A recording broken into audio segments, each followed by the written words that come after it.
Scotch aficionados, beware, your favorite single malt might soon be unavailable. The world is on the verge of a shortage as demand outpaces production of the age-labeled libation. Joining us now from Ottawa is alcohol historian Rod Phillips. Great to have you with us.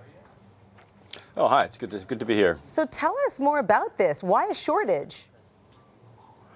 Well, there are many different kinds of whiskey, but the kind of whiskey that's in play here is the older whiskeys that have been in barrel for 10, 12, 18, 25 years, and they're bottled with those ages on the label. So you buy a bottle of Scotch that's 25 years old or 18 years old, and that refers to the oldest. That refers to the youngest whiskey in the bottle.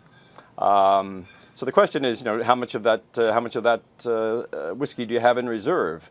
And when you think that a bottle of 18-year-old that's bottled today had to be put in a barrel 18 years ago, so what, 1998 or something like that, the question is, how much of that do you have available?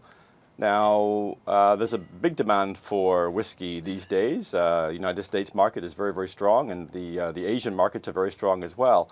And there's simply more demand than there is old whiskey sitting in the barrels. So that's the problem, and they're running out of reserves. Can we hone in on the demand in Asia and why demand is growing so rapidly there?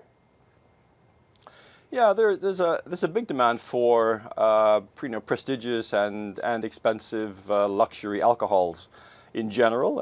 It's not just whiskey, but it's things like Bordeaux wine, Burgundy wine, and so on. And it's not only in China, but it's in Japan, South Korea, Singapore. These are some quite wealthy markets.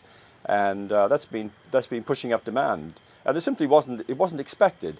In the 90s and the early 2000s, when these whiskeys were put in barrel, they didn't expect this kind of demand. So they simply didn't prepare with enough whiskey in the barrel. So demand outweighing supply. What does this mean for consumers? Well, for most consumers, it doesn't mean anything, to be quite honest, because this is very much a luxury level of whiskey.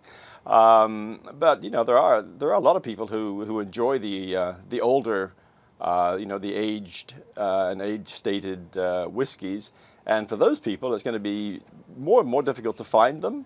And when they do find them, they're going to be more expensive because prices are going to rise as as is a shortage of supply and as the demand increases.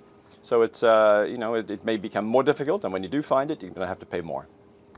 If you do find it, yeah, and when you do find it, although it'll be tough. As I understand it, there are some other kind of interesting developments with regards to whiskey. Can you tell us about those? Sure. We're talking about Scotch whiskey mainly, so it's the whiskey that's made in Scotland and aged in Scotland. But Scotland isn't the only source of whiskey, as we know. There's obviously Canadian whiskey, and there are many different kinds of whiskey made from different kinds of cereals, different kinds of grains, and made in many different countries as well. So people may decide to instead of drinking Scotch whiskey, they may look at, say, Japanese whiskey or American whiskey, which could be bourbon or not. And then there's a whole wave of micro distilleries that have been shooting up all around the world, and many in Canada as well. And they're making very, very interesting whiskeys as well.